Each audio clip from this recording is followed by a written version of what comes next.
Başlayaq. Deməli, bu kərgüzarlığa məhsul göstərir, kərgüzarlıq hesabatı yazılıb və bu səhifə, yəni bu xana sadəcə kərgüzarlarda olan bir xanadır, hansı ki işlər bölməsi. İşlər bölməsinin içində yəni hesabatı burada görürsünüz. Hesabata daxil oluruq və burada baş idarə rəisimizin, idarə rəislərimiz və idarə rəislərin müavinlərinin adından gələn sənədlər hamısının burada cəmləndiyini görürük. Hansı ki əməkdaşlarımızın da adından bulan, məsələn, A sənədlərinin cavab məktubları, G sənədləri, göndərilənlərin hamısı daxili yazışmalar olsun, göndərilən məktublar olsun, hamısı burada cəmləşir və mən də bu sayədə yəni görə bilirəm ki, sənəd gecikmədə demək, gecikmədə deyilmi və statusunu da burada görürük ki, status hissəsində hansı işlər təsdiq edilib, hansı iş seçilməyib, icrada olan və yaxud bölünməyən sənədlər və bu sayədə məsələn seçilməyən sənədlər olanda görürəm ki, artıq gecikir. Baş idarə rəisinə məlumat təqdim edirəm ki,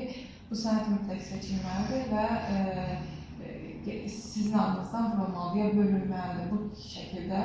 Sonra icrada olan sənədlər olanda isə görürəm ki, hər hansı bir şəxs qalıbsa və həmin sənəd bugün müddəti bitirsə, o zaman həmin şəxsə müraciət edirəm ki, həmin sənəd bağlansın.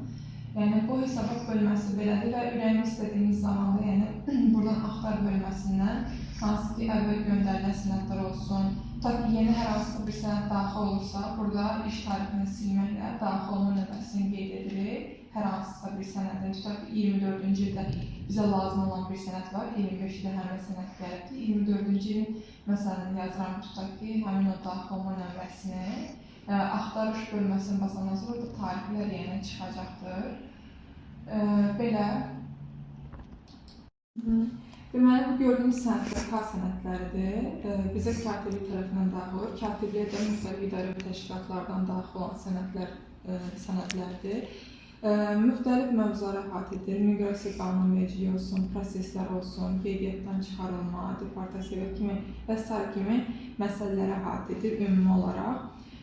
Məsələn, katiblikdə daxil olan bu sənədlər sistemə vurulur və baş idarə rəisimiz tərəfindən idarə rəislərinə qoyur, idarə rəisləri də əməkdaşlara, müavinlərə qoyur, müavinlər də əməkdaşlar arasında bölüşdürür bu sənədləri.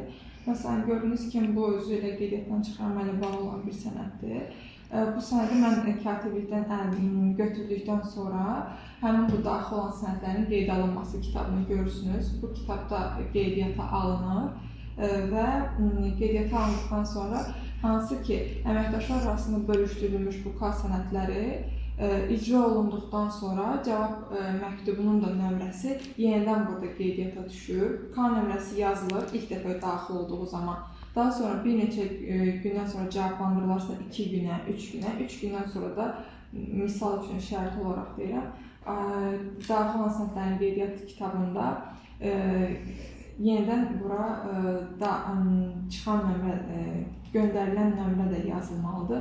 Və indi hal-hazırda məsələn, burada qeydiyyatdan çıxarma ilə bağlı olduğu üçün, sadəcə məlumat xarakteri daşıdığı üçün bunun cavab məktubu elektron sənəd dövriyyəsi sistemi ilə göndərilmişdir.